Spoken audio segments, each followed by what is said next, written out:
Today, we want to remind ourselves about the derivative of a function at a point so that we can start looking at the derivative of a function as a function. Remember that the derivative of a function is going to tell us the slope of the line tangent to the function at a given point. So the derivative is a local thing.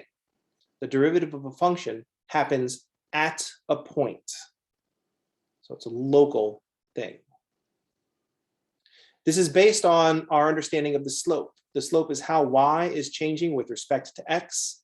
And so we write that as delta y over delta x. We remember that as rise over run. Or we remember the formula y2 minus y1 over x2 minus x1. That's the change in y. We subtract them to find out how much they're changing, divided by the change in x. The way we can interpret the slope is as the average rate of change between the 2 points. Average rate of change from x1, y1 to x2, y2. We can also say this is the average rate of change of y with respect to x. So we can think of this as the average rate of change between these 2 points, or the average rate of change of y with respect to x.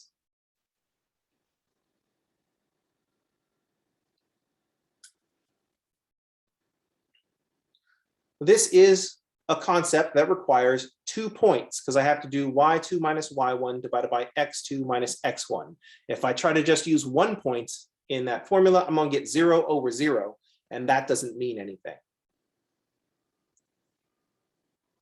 So we adapted this 2-point requirement to look at points that are just really close together.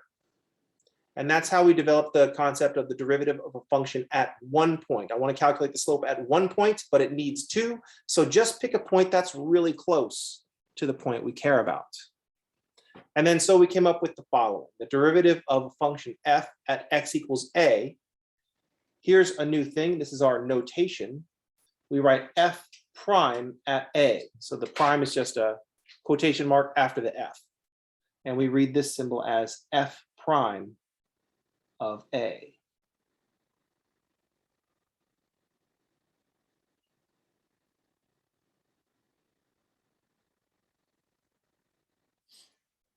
So we'll say f prime of a. And that will indicate the derivative of f at a point x equals a.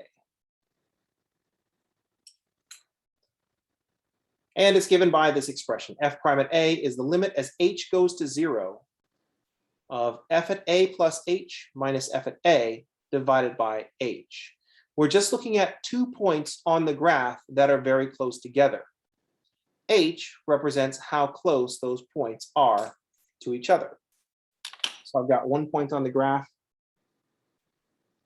at a comma f of a.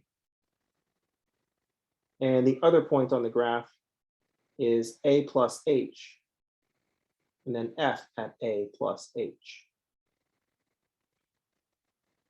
And here are 2 points on the graph, and I'm using these 2 points that are very close together, h units apart, to approximate the slope of the tangent line. So we use a secant line to approximate the tangent line.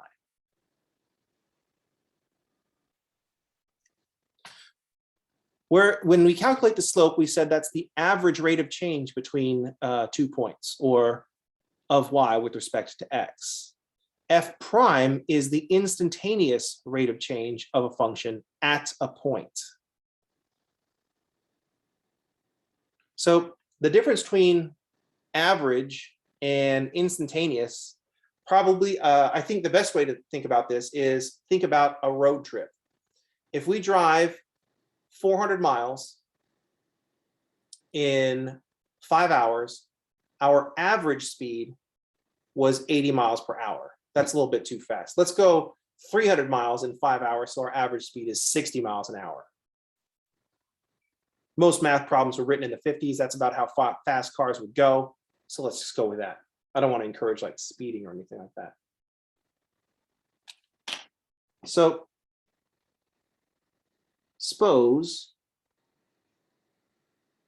we drive 300 miles in 5 hours. Our average speed, the average rate of change of our distance with respect to time, is 300 divided by 5, or 60 miles per hour. So actually a lot going on in that statement that's relevant to our interests. We know that we take the 300 divided by 5 and come up with 60. And we know that that's miles per hour because remember distance is equal to rate times time. So rate is time, distance divided by time, or time is distance divided by rate.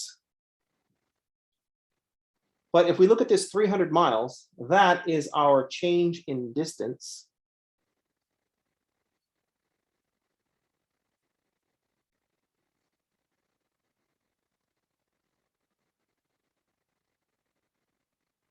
And the 5 hours is our change in time,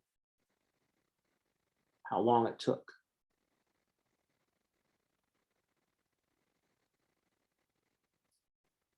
So when we take the change in distance and divide by the change in time, that's our average speed or average rate of change.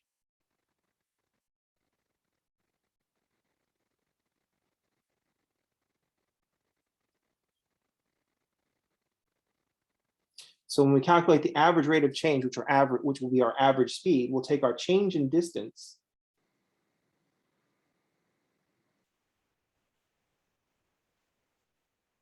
and divide by the change in time.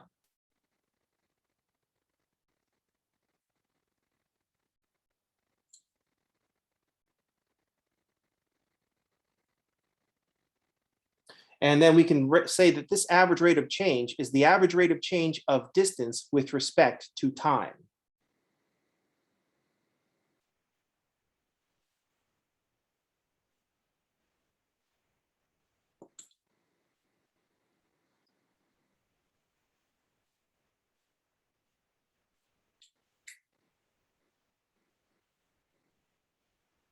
So it's our average rate of change of distance with respect to time. So that'd be 300 miles divided by 5 hours. And so this gives us 60. 300 divided by 5 is 60. And our units are miles divided by hours. And we call those miles per hour.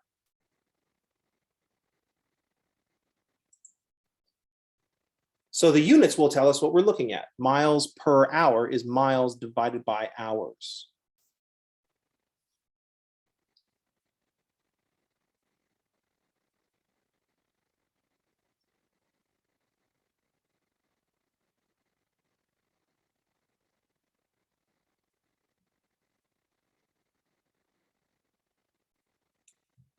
So the units, when we take miles and divide by hours, will be called miles per hour.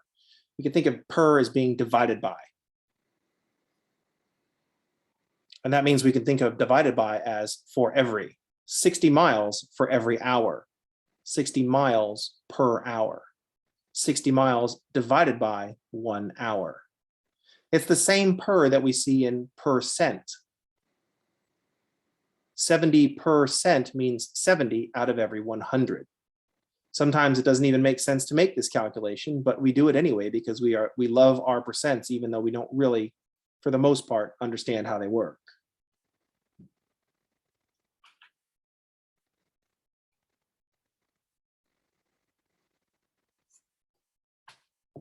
All right, so there was a lot going on, even though we know that if I just gave you 300 miles in 5 hours, the most likely thing I'm going to ask you to do is divide these numbers. 300 miles divided by 5 hours is 60 miles per hour. That was our average speed on the trip. There were probably several points on this trip where we were driving exactly 60 miles per hour. But if our average was 60, there were probably many times we were driving more than 60, and many times when we were driving less than 60. This was just the average speed on the trip. It's not like we instantly accelerated to 60 miles per hour, maintained that speed for 5 hours, and it instantly decelerated to 0 miles per hour. There were many places on this trip where it was more, some places it was less. This is just the average. The derivative isn't concerned with this average speed. The derivative cares about a speed at a point. So the instantaneous rate of change would be like our speedometer reading at a particular time.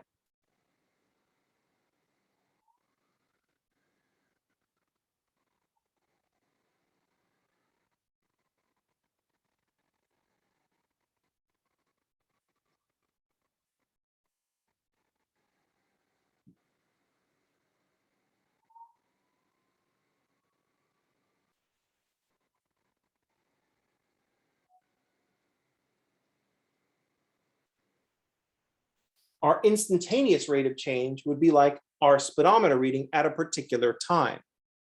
So if, for example, at 3 o'clock in the afternoon, we were going 80 miles per hour.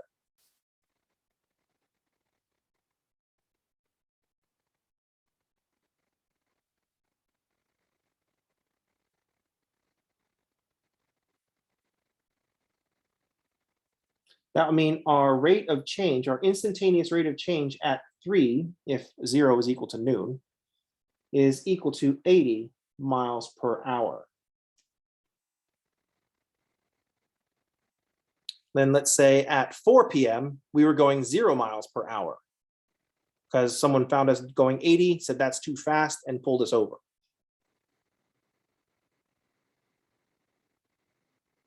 Or maybe we just stopped for coffee or something like that.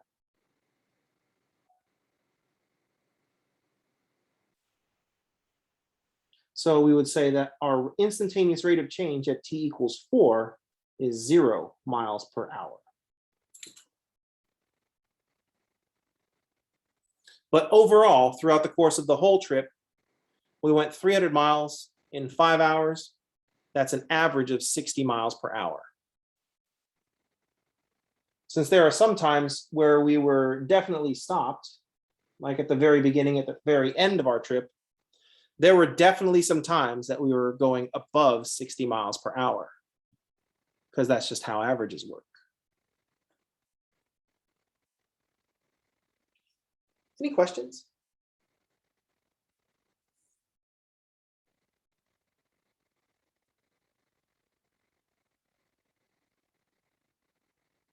So remember what we're doing here. We're using a secant line, which uses 2 points, to approximate a tangent line. If there's some curve running around, if there's some curve, and I want the equation of the tangent line at a point,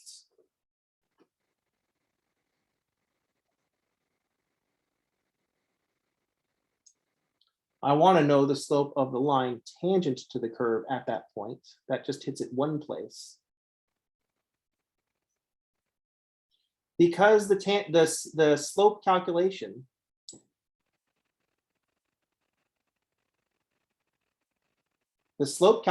wants 2 points to look at a change in y divided by a change in x. So we approximate this tangent line with a secant line by choosing a point that's nearby.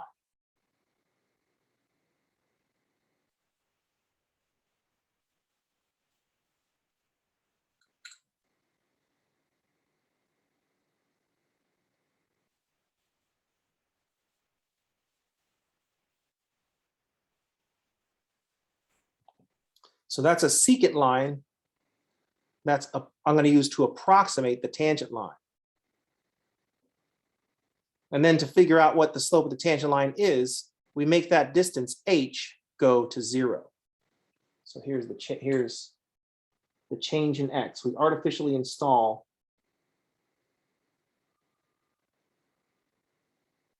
some small distance h, and we make that h get close to 0.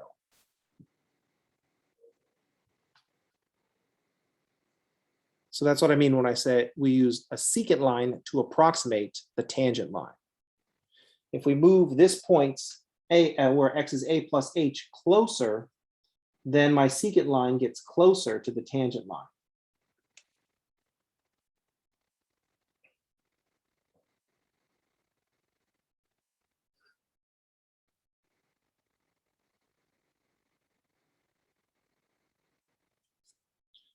Looking at the speed, our secant line would be an average speed of 60 miles per hour. So the slope between those 2 points would be like our 60 miles per hour. But here at 3 p.m., our speed was much higher.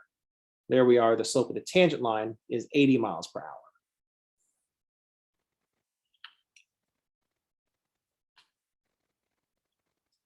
Any other questions?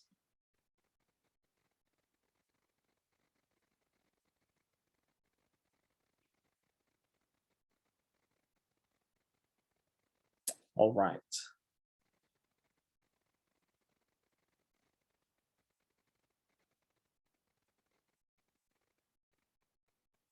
The next thing that we want to do is, so the derivative at a point, the derivative calculation is a thing that we do at a point.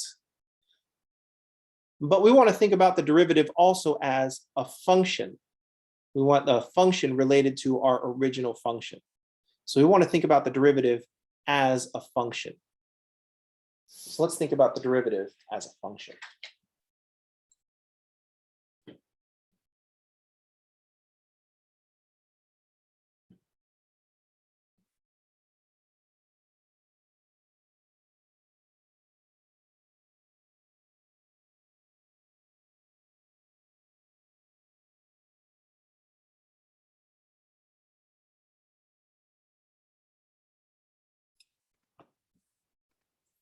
So we want to calculate the derivative as a function. This is, so for a given function f, this is how we're going to find the derivative. This is going to be a formula for the derivative at any point on that function. So this is how we're going to find the derivative of a function at any point. So we could think of it as a formula, a shortcut for finding the derivative at any point.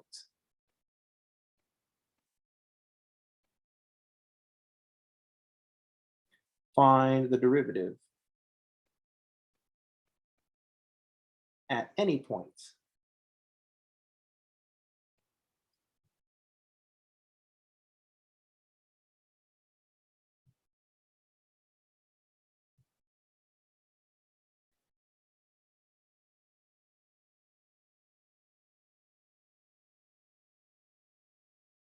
So before we were calculating the derivative at a specific point, and now we're going to be looking at any point. All we do is change the derivative function at a point A and just replace that with x and calculate it at any point. So for example, let's just write it down. And then instead of saying this is the derivative at a point, we say the derivative of f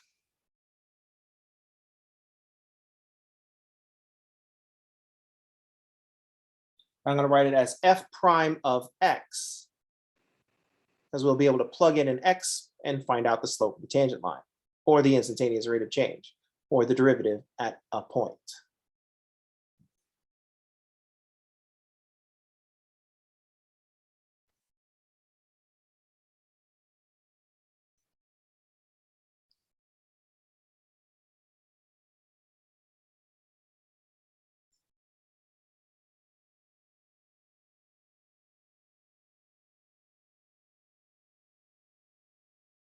Now at this point, you're looking at my derivative and saying, did we just replace the a with an x? And I'm like, oh yeah, and it changed everything entirely. Because before we were calculating the derivative at a point where x equals a, just one particular point. How fast were you going at 3 p.m.? That's the derivative at a point. What this is going to do, since there's an x still running around, we still got this variable running around, this is going to give us a formula that we can plug 3 p.m. into and find out what our speed was. Just to keep using the speed analogy.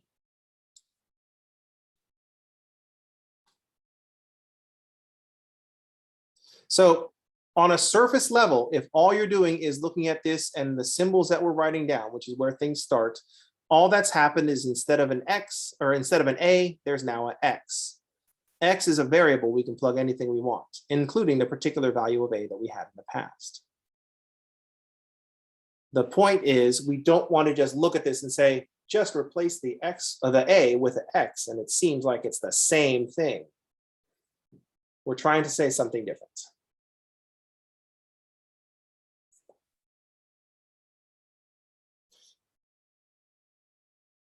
We can also think of this. Remember, this is just the slope of a tangent line. We're looking at 2 points. So another formulation of the derivative is to say this is the limit as x approaches a of f of x minus f of, oh, that'll be a derivative at a point. Sorry. I was going to say something else, and I had previously decided to go into an example and not say that. We're still doing the same thing. This is just going to be for any points. One point is x comma f of x. The other point is x plus h comma f at x plus h. So let's look at an example.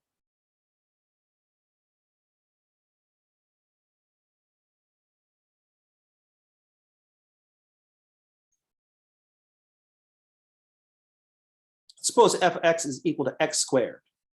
We're going to find two things. We're going to find the derivative at a point, and then we're going to find the derivative of the function. Let's begin with the derivative of at a point. Let's say we want to find f prime of -3. The derivative of f at -3. The derivative of a function at a point.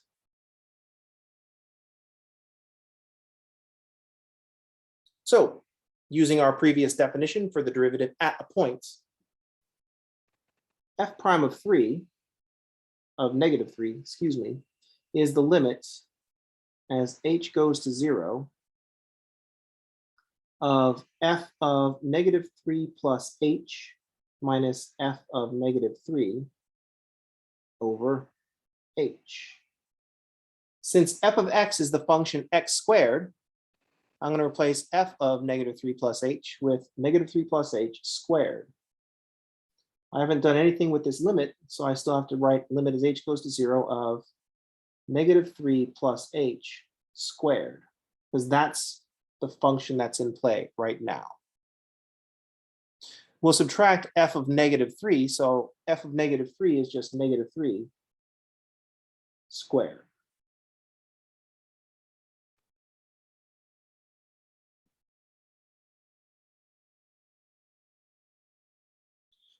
We want to calculate this limit by plugging in h equals 0, but we can't because right now that would cause dividing by 0, and dividing by 0 is undefined. Right now we would just end up with getting 0 over 0. That doesn't tell us anything useful. So if we can cancel out that h, then we get to plug in 0. That was the thing that we did last week. So let's do that. I want to multiply out the -3 plus h squared. So this is going to equal the limit as h goes to 0. -3 plus h squared is going to be 9 minus 6h plus h squared. Just going to FOIL. -3 squared is 9. So I'll have minus -3 squared, which is 9.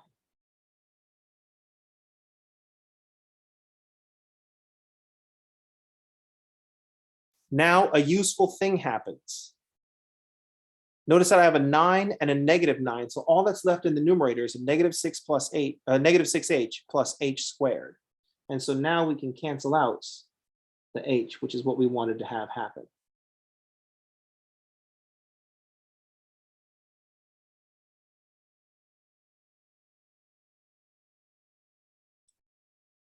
So now the 9s cancel. And now we can factor out an h and cancel it.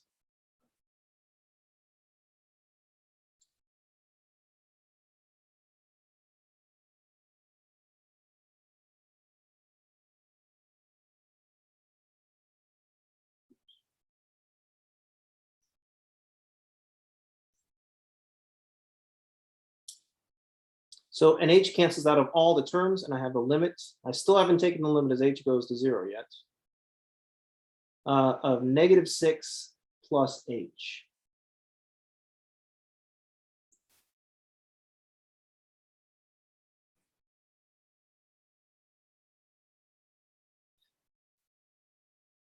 So we're not using x squared because I'm starting off with finding the derivative at the point, f prime at -3. So that's why -3. The next part of the example, I'm going to find f prime at x, and there'll be an x in here. At this point, we can let h go to 0. So -6 plus 0 is equal to -6.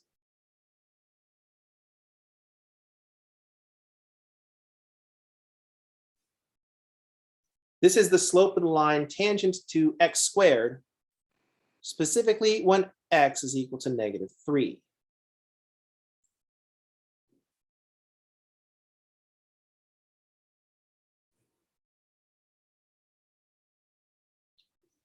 Now let's find the derivative of x squared as a function.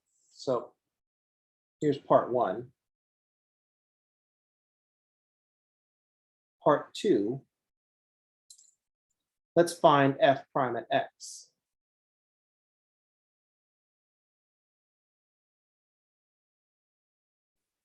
And this is not at a particular point, this is just the derivative of f.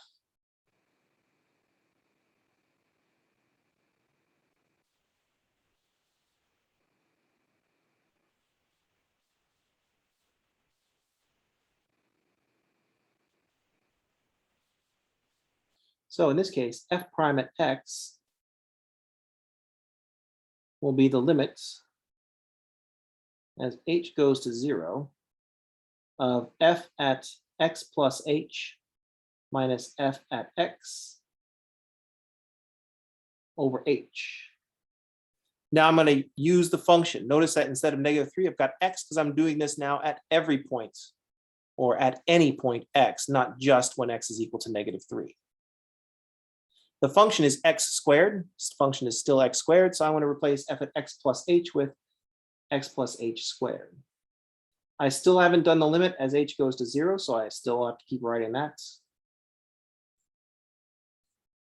So f at x plus h is x plus h squared. F at x is just x squared.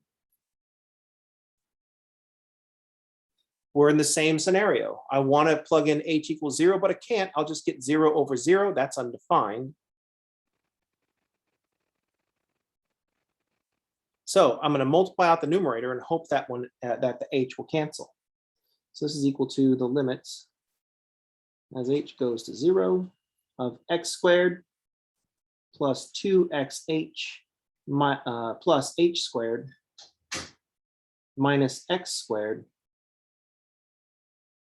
all over h.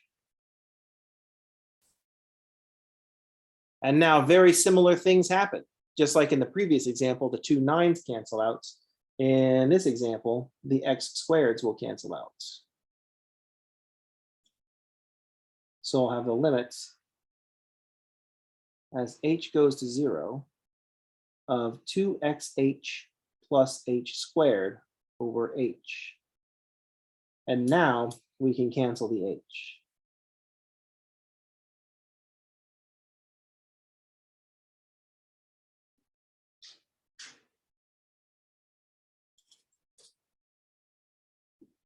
So this will be the limit as h goes to 0.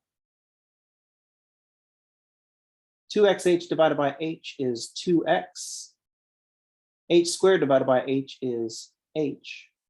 So now when h goes to 0, we just get 2x.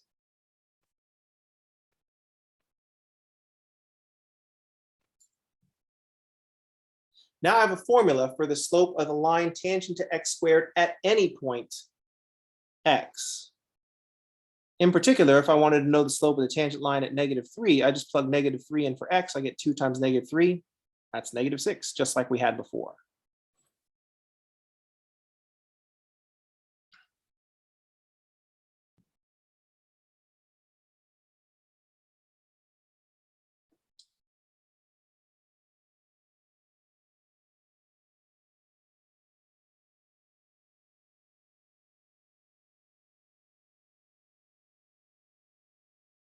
So our new project is going to be finding derivatives. The point of the project is so that we can, if we're given a function, we can find the derivative so that we can use the derivative to calculate the slope of the tangent line at any point, or the instantaneous rate of change at any point.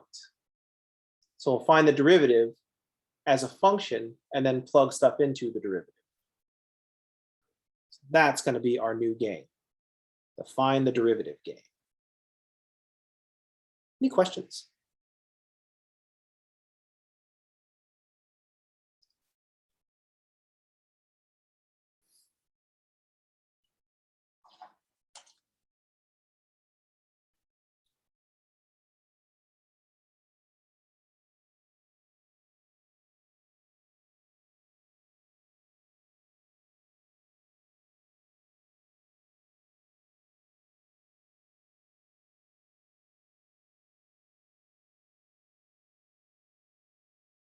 So our new thing is to find the derivative.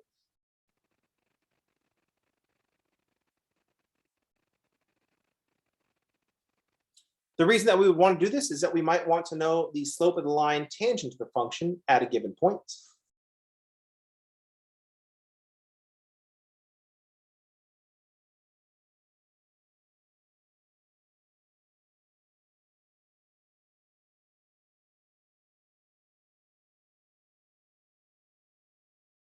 Oh, sorry, at any point.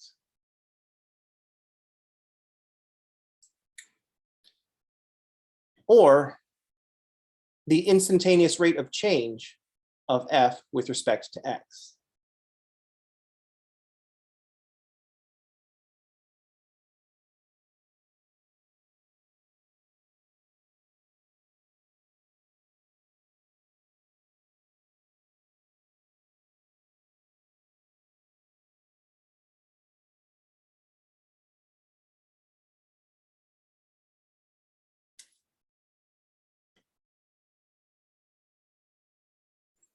A thing to keep in mind is that the derivative will have a particular set of units. The units of the derivative are going to be the same as the units of the slope. So the units of the derivative are just going to be the units of the function per the units of x.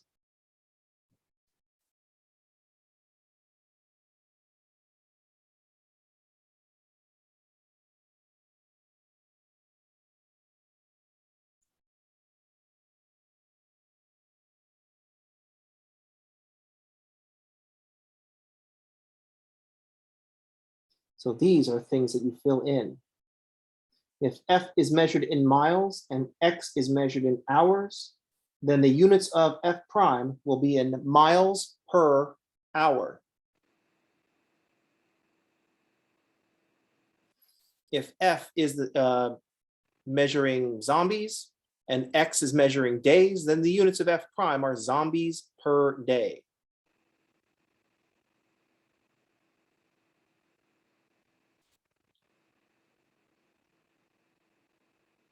If f is measuring dollars of revenue and x is representing your units of your production value in thousands of units, then the units of f prime will be dollars of revenue per 1,000 units of production.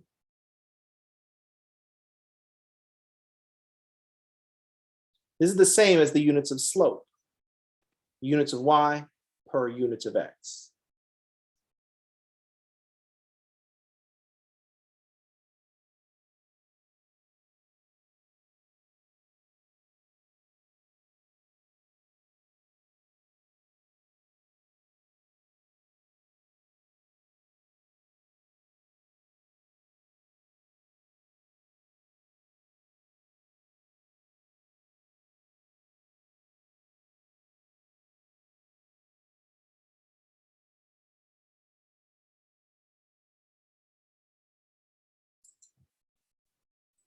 Units of y per units of x.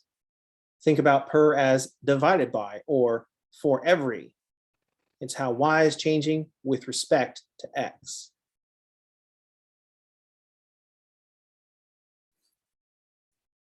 This is going to be the find the derivative game, and we need to know this. We need to know that how this game works in lots of different formats. We need to know what we're looking at mechanically, algebraically, numerically, graphically, and verbally. So we need to understand this derivative game in 4 different ways.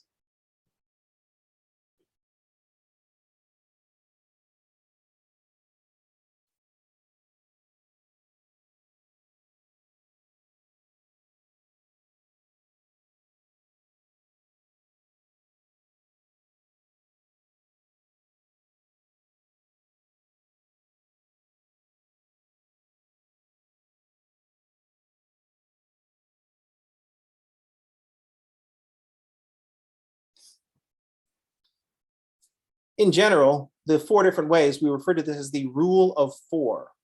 We need to understand things numerically, as in a table of values.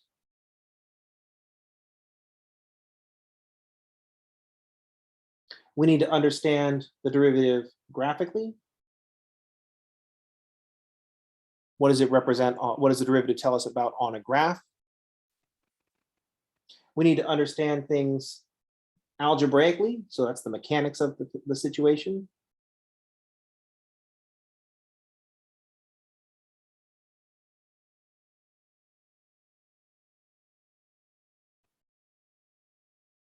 And we need to understand things verbally. We need to write sentences to explain ourselves.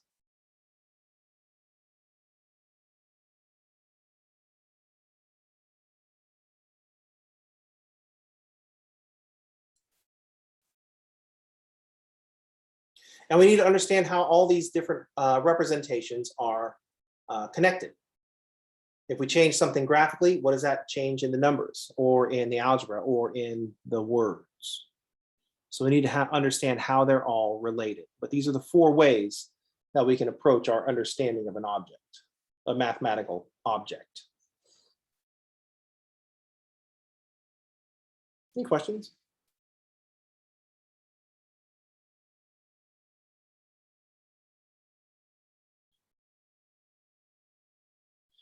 When we're talking about the derivative, graphically, we're looking for the slope of the tangent line.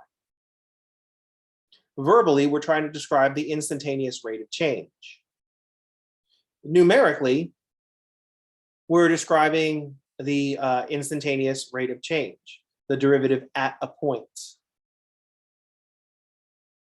So numerically, we might be looking at the speedometer reading and the difference between the speedometer reading at a point in time, like at 3 p.m. we were going 80 miles per hour versus our average speed. Our average speed on the trip was 60 miles per hour.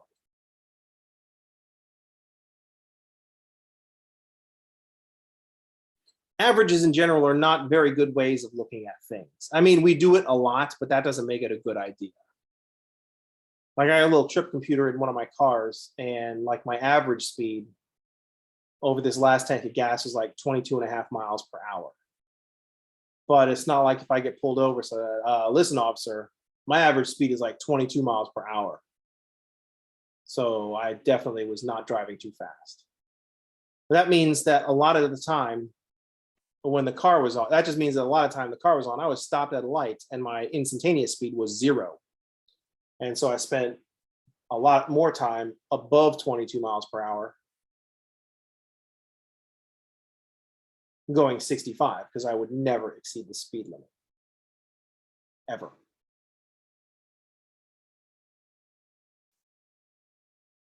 Theoretically.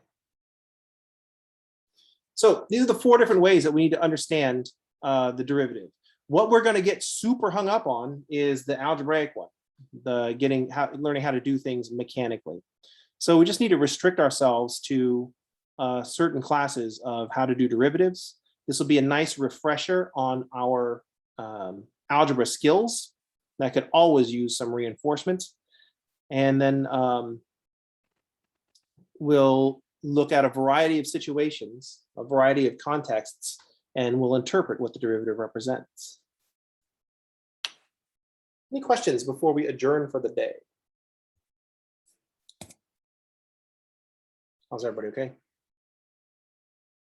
Goes way beyond just replacing the A with an X. We're looking with the A, we're looking at a particular point, and with X, we're trying to come up with an actual function. And so we need to understand how all these things are connected. Any questions, comments, deep thoughts, snide remarks?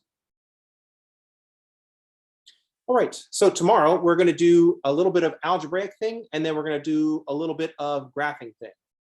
And then on Wednesday, we'll do a different algebraic thing. And then we'll do a little more graphing.